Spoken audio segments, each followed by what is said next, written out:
Fala pessoal, vamos a mais um vídeo da nossa série que revisa trabalhos publicados no Congresso Europeu de Cardiologia, com o objetivo de comentar sobre aspectos de análise crítica de metodologia científica, mas principalmente raciocínio clínico baseado em evidências.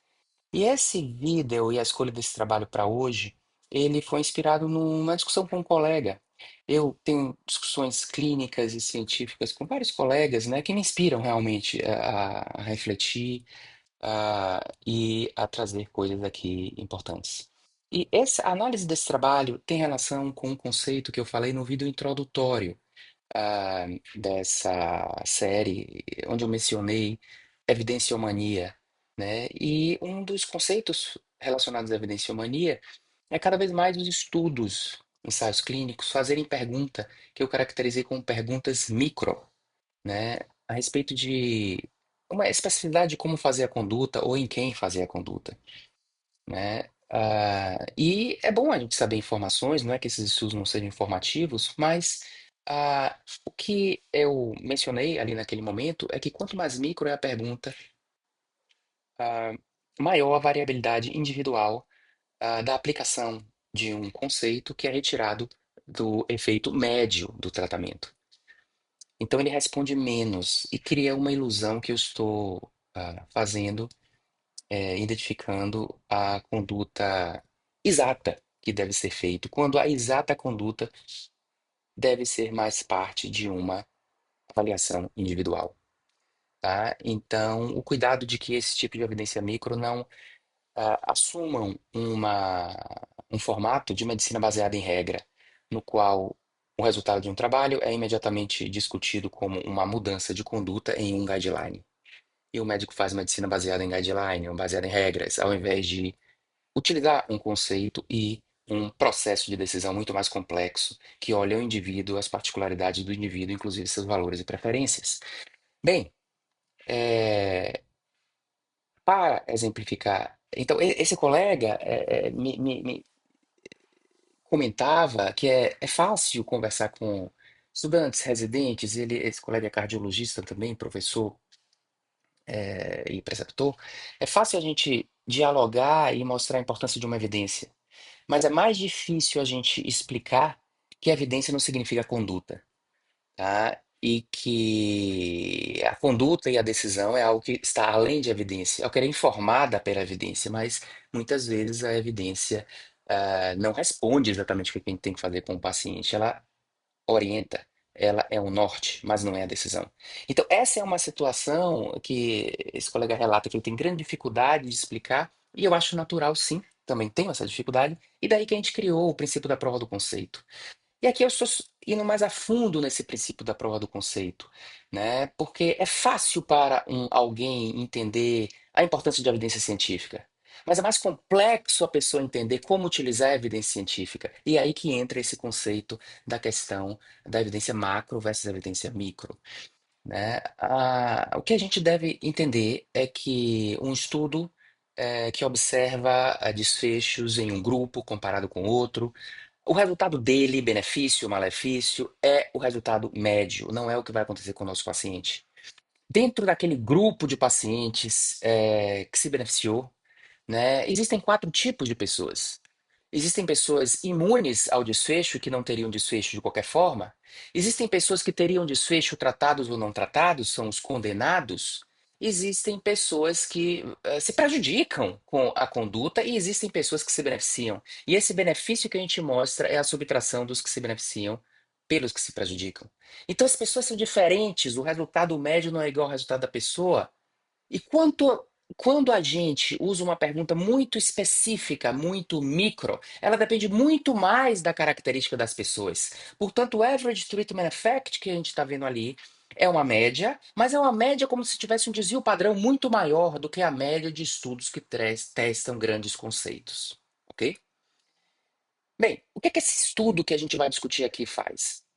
Esse estudo é o estudo HIPRO, HIPRO, de 600 pessoas e que ele avalia e compara, né? Avalia o efeito de tratar com anticoagulante mais tempo versus menos tempo, pessoas que tiveram tromboembolismo venoso provocado por alguma circunstância, ficar acamado, alguma coisa assim. Ah, então, anticoagulante, nós conhecemos que anticoagulante reduz tromboembolismo venoso. Então, esse estudo randomiza para parar com 3 meses ou parar com 12 meses, ok? É claro que alguma coisa que previne tromboembolismo venoso, e a recorrência do tromboembolismo venoso não é obrigado a acontecer nos primeiros 3 meses, esses 3 meses é totalmente algo arbitrário, que passou a ser recomendado. É claro que algo que reduz tromboembolismo venoso vai reduzir os tromboembolismos venosos que acontecem depois dos 3 meses, ok? Na verdade, nem ensaio clínico seria necessário para isso, é só observar as pessoas que suspenderam o tromboembolismo com suspenderam a droga mais precocemente, qual foi a incidência de desfecho? E claro que aquelas pessoas que ah, o tromboembolismo venoso foi só a condição transitória que ela sofreu e que foi relacionada ao tromboembolismo foi só um gatilho de algo que já estava para acontecer, de algo que ela já tinha mais predisposição para acontecer, ela estará mais vulnerável na medida que a gente suspende mais precocemente. Então, o conceito de que os tratamentos para situações agudas e recorrências são mais importantes precocemente do que tardiamente é universal. Ok? É universal. Porque esse é um conceito de probabilidade condicional. Por que a análise de sobrevida quebra o tempo em vários períodos e faz análise de probabilidade condicional? Por quê? A probabilidade de o indivíduo ter um desfecho hoje é condicionada a ele não ter tido o desfecho recorrente ontem. Então, a cada dia que o indivíduo não tem um desfecho recorrente, tem uma probabilidade menor de acontecer o desfecho. Essa é a probabilidade condicional. Por isso que uma análise de sobrevida quebra em vários períodos e leva em consideração as probabilidades nos mini períodos, nos micro períodos, né? Cabe ao médico aí identificar, sem um ponto de corte específico, o momento de suspender. E se eu posso manter por mais tempo, eu estarei prevenindo mais. Ah, então, na hora que eu digo preciso de um ensaio clínico para criar uma regra para mim se é 3 meses ou 12 meses, primeiro 3 e 12 meses não deve ser regra. O que tem aí é um conceito, tardio versus precoce. E o tardio versus o precoce, ele não é bem representado pelo average treatment effect, porque é muito mais uma questão individual, inclusive de um trade-off de sangramento versus benefício. E dessas pessoas aí que tiveram trombolismo nessas condições transitórias, existem diferentes tipos de condições transitórias, existem diferentes tipos de pessoas que tiveram esse trombolismo, com mais fatores de risco, com menos fatores de risco, ok? Então, o que é que esse estudo mostra? Ele mostra uma redução muito grande de desfechos, onde 1,3% das pessoas que usaram por 12 meses tiveram o evento nos 12 meses, o segmento é só dos 12 meses. E as pessoas que não ficaram tratadas, 10% tiveram esse evento entre 3 e 12 meses. É uma redução. Porém, essa redução, esse benefício, ele não ocorreu em 90% das pessoas, porque 90% das pessoas não tiveram o desfecho. Das pessoas não anticoaguladas não tiveram desfecho. Essas são as imunes, 90% do grupo. 1,3% das pessoas anticoaguladas tiveram um desfecho. Esses são os condenados. E esse 8,7% de redução absoluta, 8,7% dos que se beneficiaram, é ali alguma subtração entre quem o anticoagulante causou a embolia pulmonar, que provavelmente nesse caso não existe esse mecanismo, e quem o anticoagulante preveniu a embolia pulmonar. Provavelmente é só aí protetivo, do tipo protetivo. Que nesse caso não tem razão de causar o mesmo desfecho. Pode causar sangramento, mas o mesmo desfecho. Então, é 8,7 pessoas em 100 que têm um benefício, as outras não têm, ok? E quem são essas pessoas? É muito mais relacionado às características delas e à variabilidade individual delas do que um fenômeno estocástico, um fenômeno mais aleatório, ok? Portanto, para identificar essas pessoas, precisa muito mais da visão clínica, individualizando todas as características, inclusive levando em conta também o risco de sangramento, para tomar essa decisão, ok? Então, a, a questão é que essa decisão já era se a gente não fizesse medicina baseada em regras. Porque os ensaios clínicos duraram 3 meses, né? Essas anteriores, essas questões, para quem usa um processo de raciocínio, já era uma questão que não deveria existir um ponto de corte. Particularmente, eu sempre achei muito precoce 3 meses de substituição se um paciente está indo bem com a droga, né? Qual é a recomendação que eu dou? Nenhuma. Pense, individualize o paciente, isso é uma outra conversa que a gente não deve transformar em guideline, ok? E aqui a minha opinião importa menos, ok? O que eu estou dizendo e procurando ver se vocês se, concordam, né, com essa concepção, é que isso é muito micro e a variabilidade individual é maior. Variabilidade individual para identificar quem são esses 8,7% das pessoas que sofrem a proteção. Esse estudo poderia ser interpretado de outra maneira. Ele poderia ser interpretado de uma maneira que 90% das pessoas não precisam da anticoagulação. Não precisam da anticoagulação. E, portanto, cabe a gente identificar quem são esses 90% das pessoas. Ou seja, não é o estudo, é o raciocínio clínico. Ok? Alguém poderia dizer, ah, mas o estudo pode fazer análise de subgrupo, identificando essas pessoas. Análise de subgrupos são grupos também, é o Average Treatment Effect de grupos. E um estudo como esse, de 600 pessoas, é mais complicado ainda, 300 em cada grupo apenas, mais complicado ainda avaliar a heterogeneidade de efeito. Que é uma coisa que você precisa de uma precisão maior do que o próprio resultado geral do estudo. Então é complexo, o estudo realmente, ele não. Nós temos que ter cuidado para achar que ele responde às nossas questões de decisão. A decisão está com a gente, é nossa responsabilidade. Não é a responsabilidade do ensaio clínico tomar uma decisão individual, e essas perguntas micro são mais sujeitas à variabilidade individual e menos sujeitas à aplicabilidade a um paciente individual. Porque quem vai poder ou não poder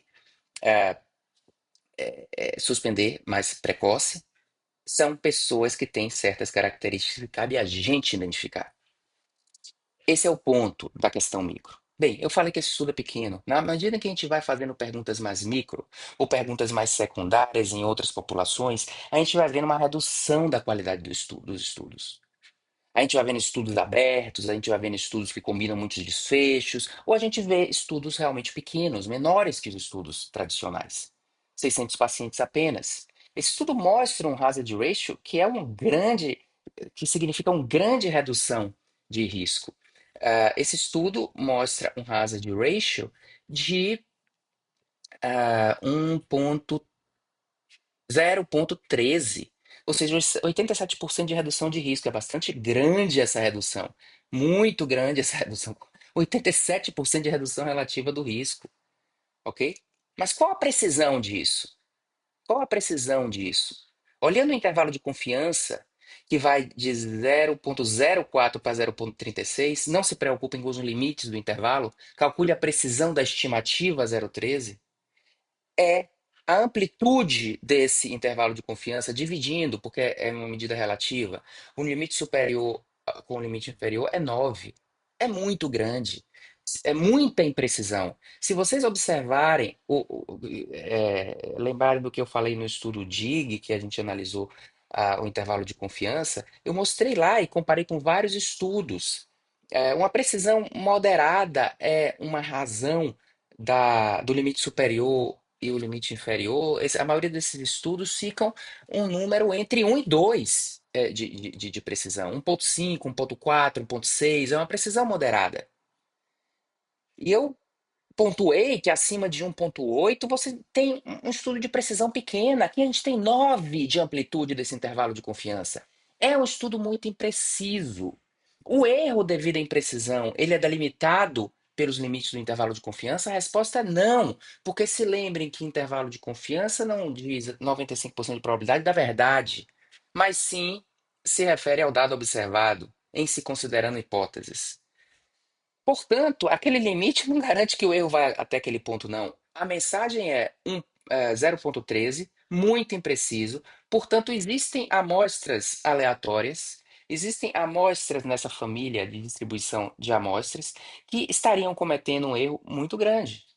E esse erro muito grande pode estar representando um efeito bem menor ou representando um efeito até maior do que esse.